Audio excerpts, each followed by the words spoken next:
Welcome to the Family Business Audiocast on LinkedIn. I'm R. Adam Smith, creator of this audiocast series. As an entrepreneur, investor, founder, investment banker, and board leader the last 25 years, I'm fortunate for my many experiences within the family firm industry. A warm thank you to our live audience on LinkedIn today and for those listening in the future. A brief comment on why I created this broadcast. Private companies are a passion of mine, having grown up in a family of entrepreneurs and having engaged for 2 decades in deals, strategic transformations, investments, and boards with an array of fascinating family enterprises, family firms, and family offices.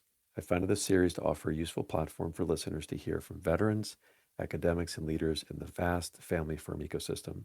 Whether you're a family business owner, building, running, or advising a family office, or just expanding your family office activities, I hope these conversations are useful and enlightening. And now it's time to turn our attention to our accomplished guests on today's episode.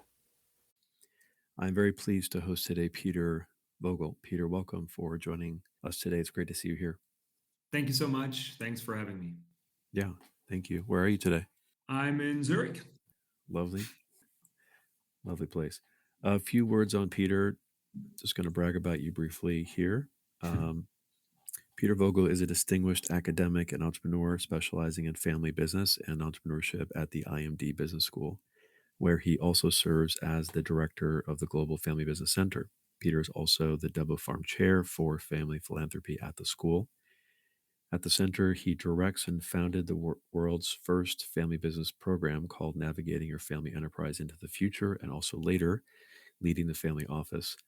Also at the center, he is the director and founder of the IMD Global Family Business Award, which many of you may know has been established for quite a while, actually back to 1996, and is now one of the most sought after prizes in the field globally. Recognized for his contributions to the field, he has written influential works such as his new book, Family Philanthropy Navigator, and also advises family enterprises globally through the school and also himself on strategic transformations and succession and governance. He's also the founder of Delta Venture Partners, and he has been named a top family business influencer by the respected Family Capital. So that's just a part of Peter's background, but it's great to have you today. Let's get started. Peter, tell us a bit about yourself and how you got into working with IMD and setting up the center. Super. Well, thanks of all. Hello, everybody, and thanks again for having me. I think you gave a pretty good overview of the background of where I am. I joined IMD 7 years ago. So while I am directing the center, I did not found it. So I didn't create it. I inherited it, so to say. I took over some of the legacy work. Indeed, IMD has been a little bit the birthplace of family business executive education. Some of the great founders of our field, John Ward, John Davis, and the likes have been at IMD many moons ago, creating those programs, and which I now have the privilege of directing.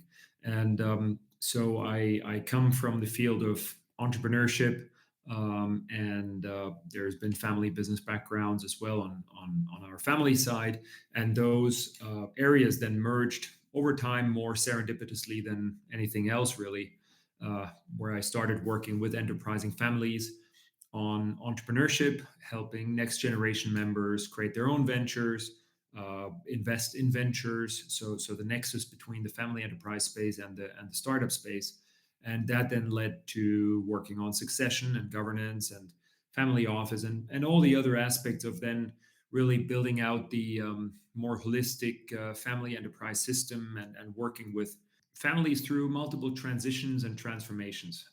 So that's in a nutshell kind of my transition into the space and the work on family business, family office, and also philanthropy. Wonderful. And also before I think also a shout out to St. Galen, some of your alma mater earlier, they have quite a strong family business and entrepreneurship flag as well. Absolutely. Yeah. Okay, moving on to our conversation. So, thinking about your role as a professor of family business and also as a chair of the Family Business Philanthropy at IMD, tell us how you think about the academic research and incorporating these findings into practical strategies for family enterprises. Yeah, so I think this is super critical, right? I mean, I think the world of family enterprise, similar to the field of entrepreneurship, as a matter of fact, while it is, of course, in some way an academic discipline, it's something that very much lives of the practice. And so I consider myself very much kind of a pracademic. While I do very much enjoy the academic side of things, I find disproportionate pleasure in actually working in the real world, working with enterprising families.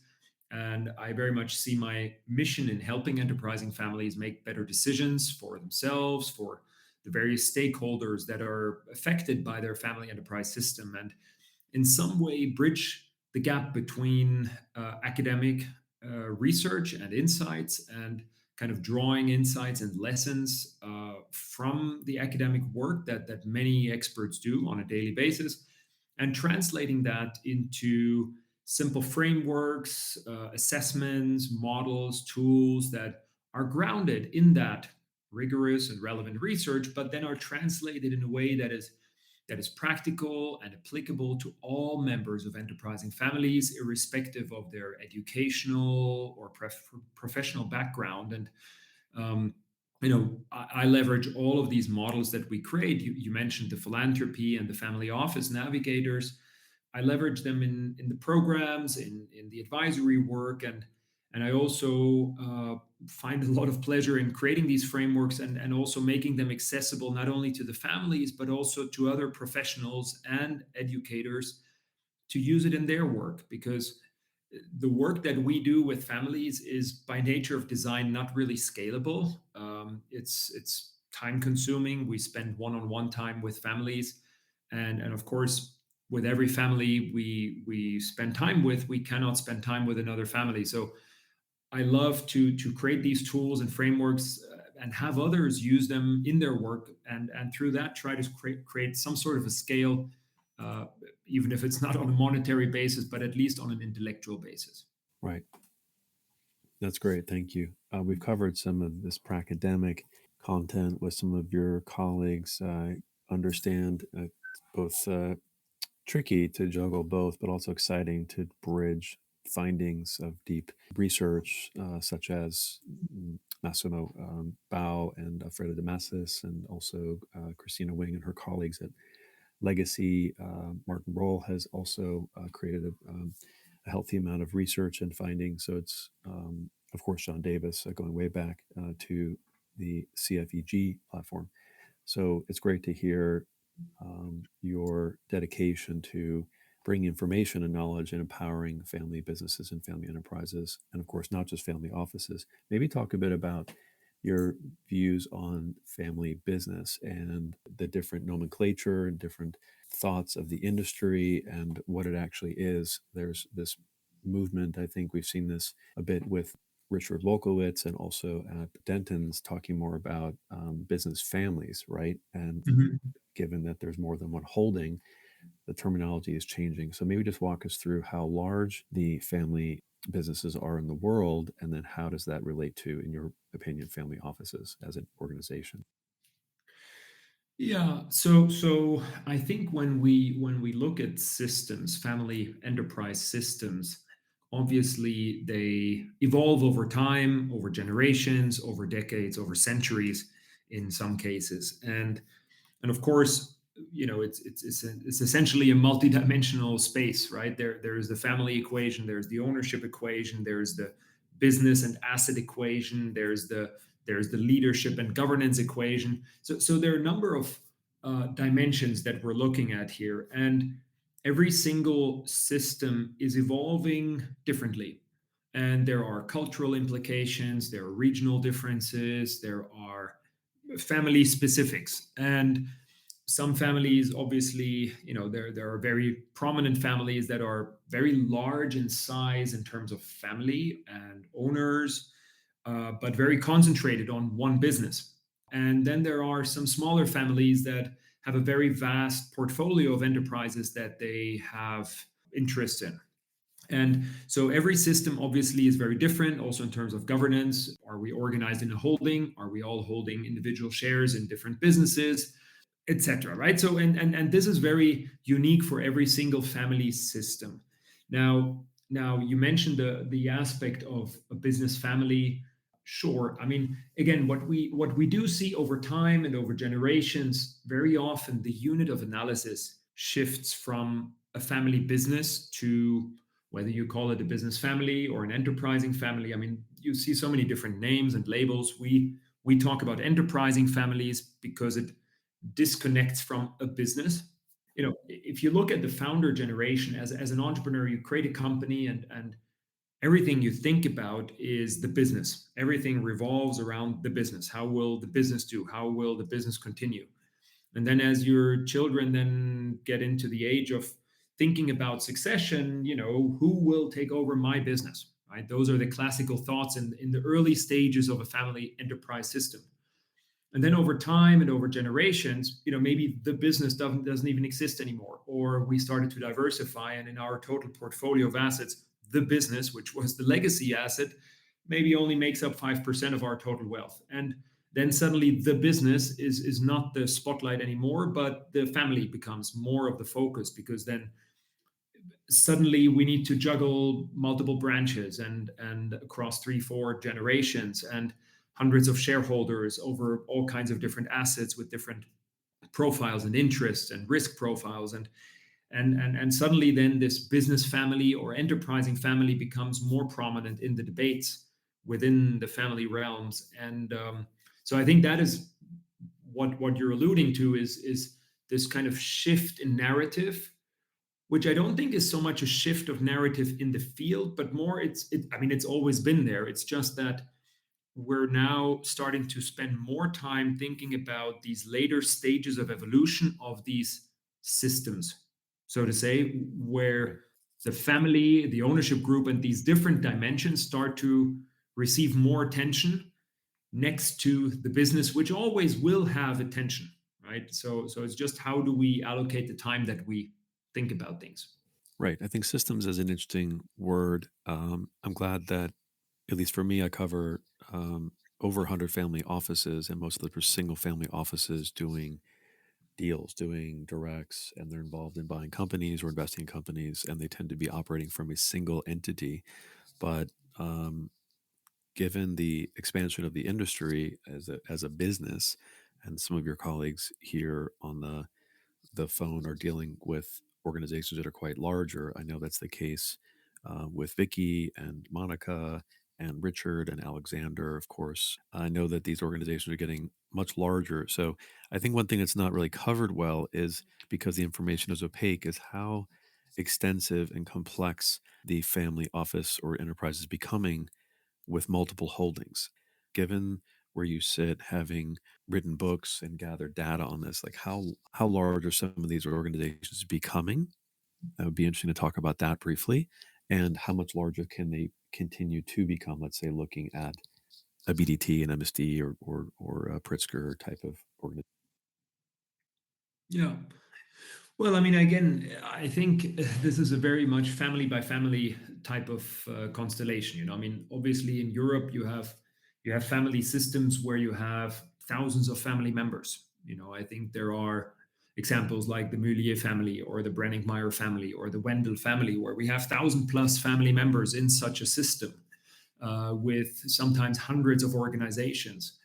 Again, the Mulier family has more than 200 something enterprises in their ecosystem. The Brenningmeier family, well known for C&A as their legacy brand.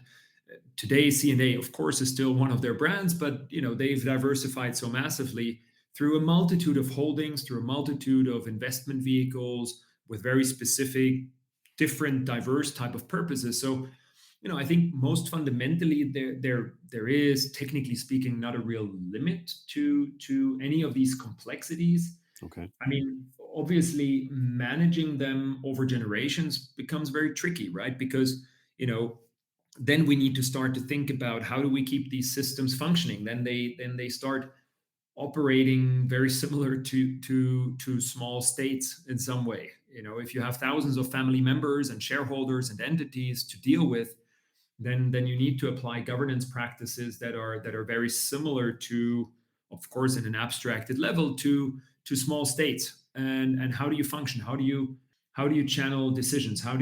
Who's even allowed to take decisions? How do we incentivize? How do we compensate? Who gets to do what?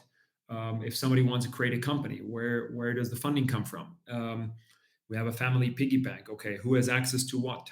Who's even part of the club? Who's not? And so you create systems and governance mechanisms and rules that become essentially constitutions in the literal sense. So I think from that point of view, technically there is no limit. I mean, I think the most complex systems we know are some of the ones I mentioned before. Now, again, I think it boils down to what is the goal of the family? What is the goal of the ownership group? Right. The ownership strategy. What does good look like for us? Do we want to be a big clan with thousands of people holding everything together? Do we want to diversify? So I think, but technically speaking, there is no limit. And within that such an ecosystem, a family office is one of the constituents of such an ecosystem. Right. We've covered legacy a great deal in this audiocast series to bridge the core functionality of the family business in terms of wealth creation, operational scale, with the legacy that that wealth creates. It can be through buying companies, or it can be through philanthropy, or even lifestyle art collections or hard assets. I'm curious about, we'll come back to legacy briefly, just back to your previous comments about the scaling of private companies. Where in the world are there the greatest concentrations of private wealth and private companies slash family offices? I know there's certainly extensive expansion in Singapore, which is a wonderful place to be, but also very favorable tax code and government support. Just curious for our listeners, where do you see this concentration of private wealth being built? And then let's say going ahead the next 10 years. Yeah, yeah. So I mean, let's take a spotlight a bit on the family office space and the private wealth. I mean, obviously, there are some of the legacy ecosystems. I mean, in the US, you have a number of locations that are definitely hotspots of wealth and family offices. In Europe, you have of course London, you have Switzerland, Zurich, Geneva, Zug. Traditionally in Asia, you have Hong Kong, you have Japan. Now, since a few years, very aggressively Singapore, with all the framework conditions, and we can discuss that in a bit more detail later. Some of the pros and cons of all of that. Of course, I mean, in the Middle East, I mean, Dubai has put a lot of emphasis on establishing itself as a family office hub. So I think there are a few of those ecosystems. There are, of course, by nature of design, some of the smaller island states that have also positioned themselves as hubs for certain, but very fiduciary reasons. But I think so you have some of those more legacy ecosystems, and then the newer ones. And I mean, you mentioned Singapore, and of course, I mean, they've approached this in a very strategic way, like Singapore more or less always does with whatever they do.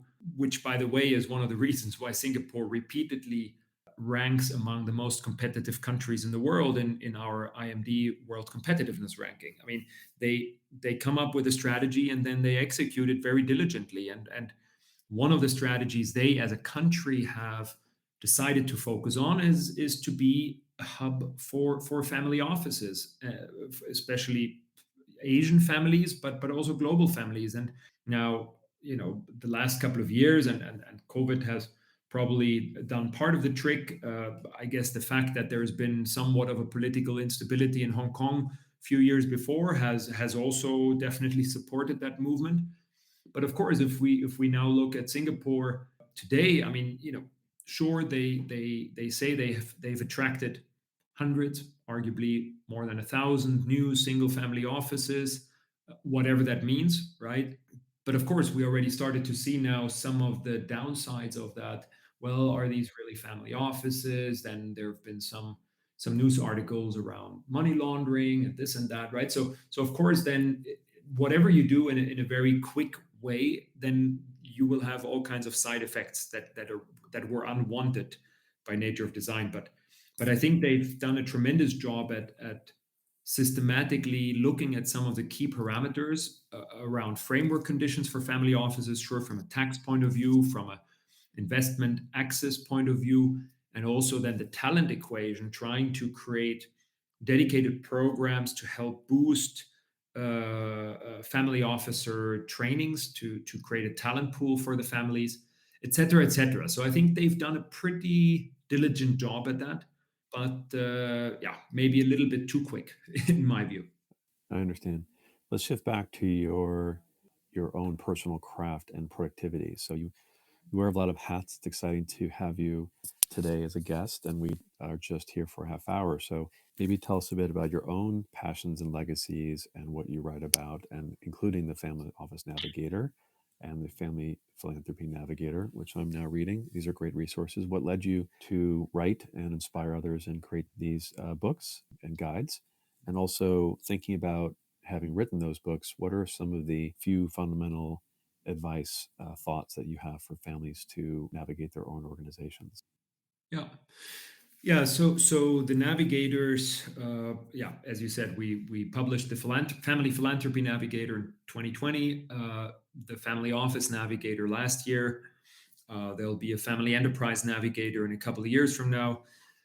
These are, as I said, tools and frameworks and assessments, models that are there to help families navigate their journeys, whether it is into philanthropy or whether it is into the world of family office, in a very structured way. These are very design driven books. These are books, but at the same time, they're not books, they're frameworks and very design driven, very hands on, very practical. They're grounded in research, but they're translated in a way that again everybody inside the family can participate in the conversation, because especially those two journeys, the philanthropy and the family office journey, we believe have to be inclusive journeys where everybody from the family needs to be on board, needs to be at the table. And it's not just the one cousin that should march ahead on behalf of the family and decide on the entire investment strategy for the family, because maybe not everybody has the same risk profile or investment interests. And so we created these toolkits and frameworks and books to empower families in their journeys, to help them go through some of the key questions in their journeys to either create their respective activities or to redesign existing ones. Of course, it also caters to an audience that has a family office or has a philanthropic activity, and they just want to challenge the status quo and rethink it and adjust it because maybe a generational change or other parameters have changed over time. So that has been really the main motivation. And yeah, I think at the end, every family is different. But I think in the end, it's very much like an entrepreneurial process. It's like creating a new venture, and we just want to encourage as many families as possible to go through this as diligently as they would when they create a new company, more or less, right? That's great. Um, Maybe just also share an inspiring story from your times consulting families in the market, or something that inspires you that you can share with the audience today. Yeah, well, again, I mean, I think what I love doing in my work when I work with families, and by the way, I truly believe that it's an immense privilege to work with these family systems. And so what I love doing is to work with complex, interconnected, holistic family enterprise systems and to help them go through transitions and transformations, whether it is on the family dimension, on the ownership dimension, on the business and asset dimension, or whatever it is. And I love to think about these more complex, intertwined puzzle pieces and to see how one thing affects the other, and right. So these interconnections. Now, obviously there are a number of different examples, and every single story is probably a bit unique, but maybe one example of a holistic transformation journey that we've been on now for more than 4 years, where we work very intimately with such a system, a family enterprise, multiple businesses, a family office, a foundation, a legacy business, which is partially listed, other businesses that they're invested in.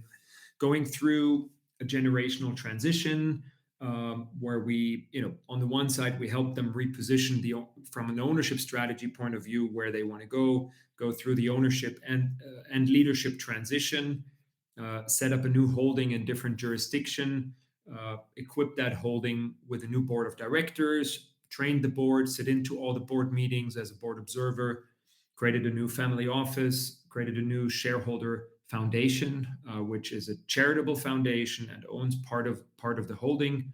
So part of the dividends escalate out, and they can be deployed for philanthropic purposes. And again, what I love about this is that you start to see the interconnectedness of all of these pieces when you say, well, when you project yourself 50 years into the future, or take the year 2100, and you walk into your family enterprise system, what do you want it to look like? Do we want to be, still a very united, harmonious, enterprising family with a portfolio of businesses? What is our role in society? What is our philanthropic activities?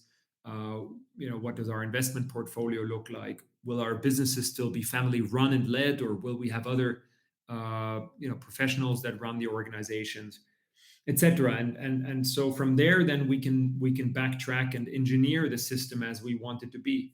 So this is one example of such a transformation journey, which is still ongoing, and but where we then really cascade from family and ownership dimension into corporate governance, into investment governance, and then strategy, working with the executive committee and just really cascading down level by level, and making sure that all of the dots are connected, that when the owners say we have these and these and these ambitions, that this is clear also from an organizational point of view and from a corporate strategy perspective. And that's what fascinates me. I find these integrated transformation journeys absolutely fascinating, and very rewarding, and I believe also impactful. Good. That's a good jumping off point to talk about evolution and growth. And I just want to call out some recent growth and accomplishments of some of our guests here. I see Vicky Morton from Wingspan. I know that they have some recent awards. So congratulations to you, Vicky. Give our best to Christina.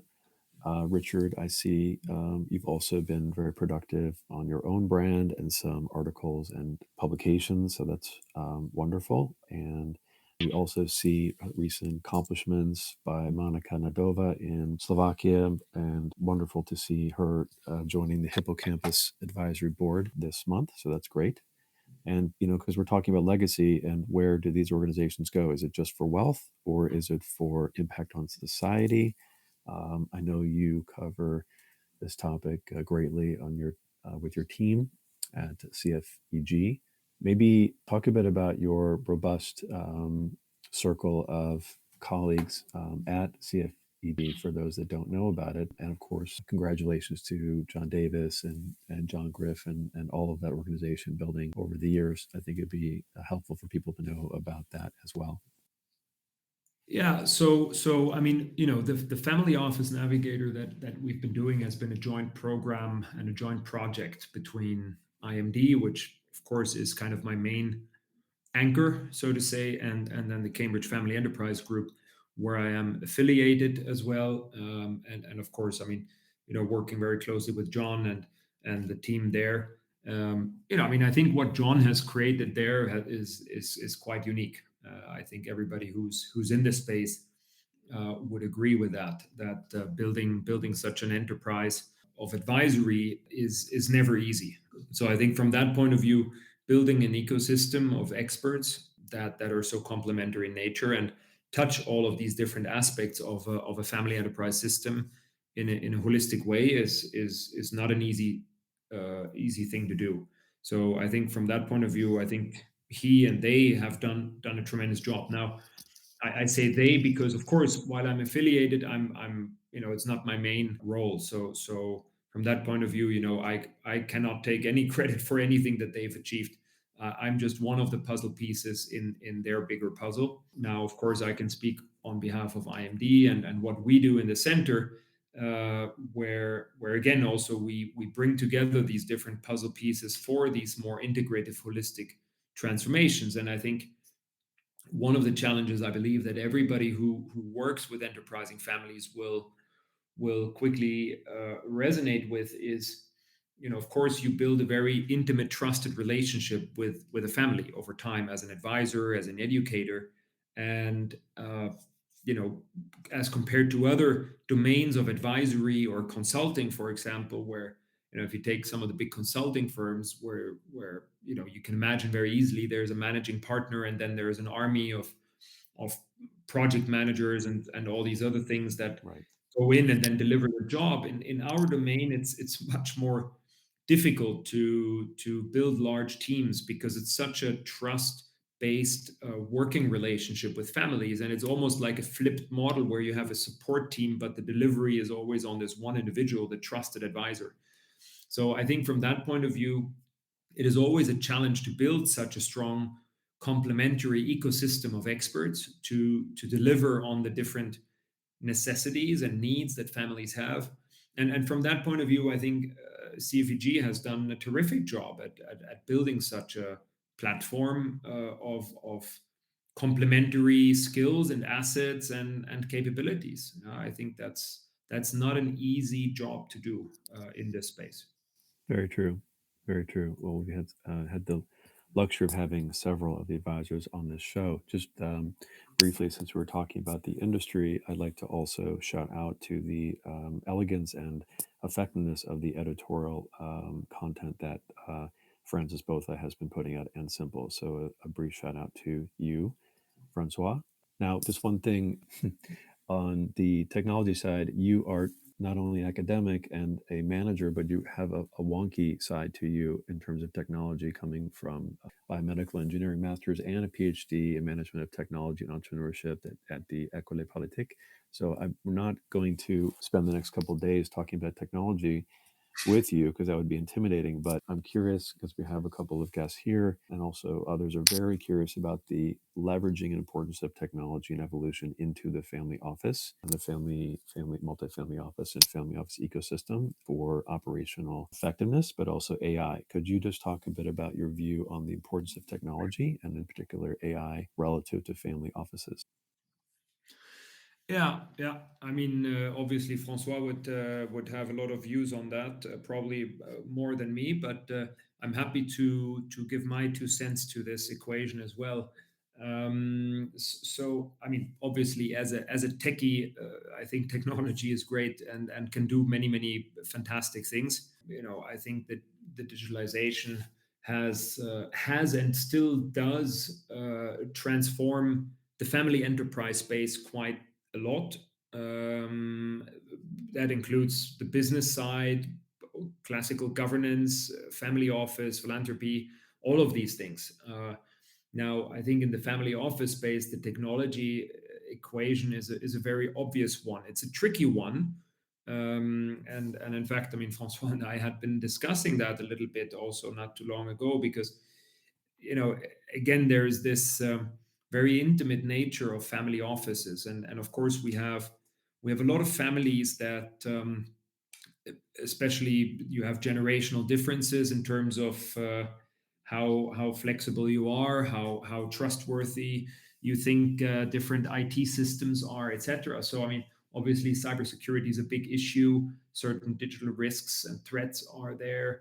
Where again some family members are very reluctant to adopt some of the great tools that technology can leverage or offer families, or that they can leverage, whereby maybe the next generation is more open to adopt some of these tools. So again, I think there is an obvious upside, and many families start to leverage that, whether it is from a networking point of view, from an intranet, from a document sharing, from all of these aspects. I think it makes a lot of sense, especially in these very large scattered family systems that I was referring to earlier.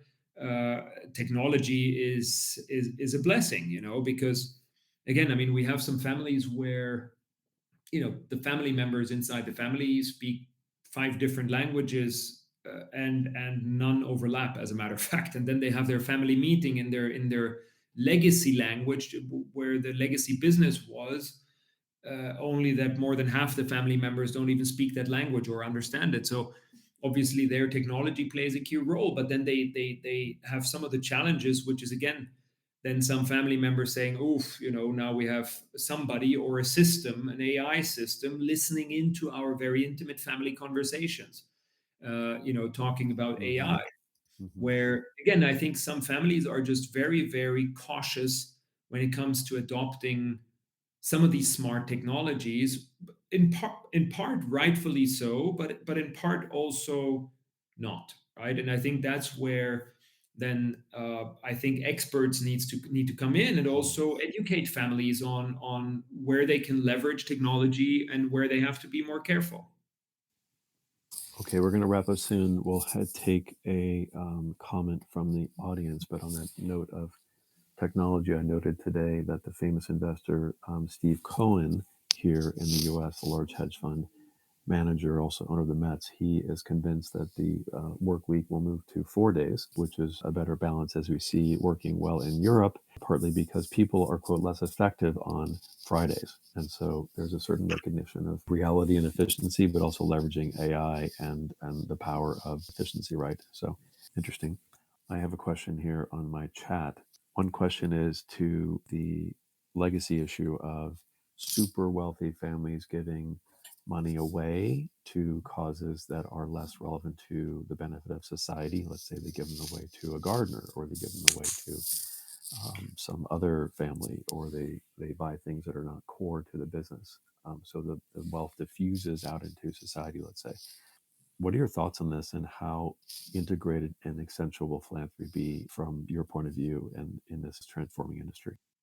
Look, I mean, if we look at philanthropy in the context of wider family systems, and I mean, maybe also in the context of this massive transfer of wealth that we're seeing, right now over these years, I think one of the big criticisms of philanthropy. I mean, again, there are cultural differences, but if we look at the U.S., for example, where again some of the very large philanthropists are also criticized because of the tax situation that simply the philanthropic activities are taxed differently slash not, where of course the big is, well, this money could have been used for broader society issues, infrastructure, education, healthcare, la la la.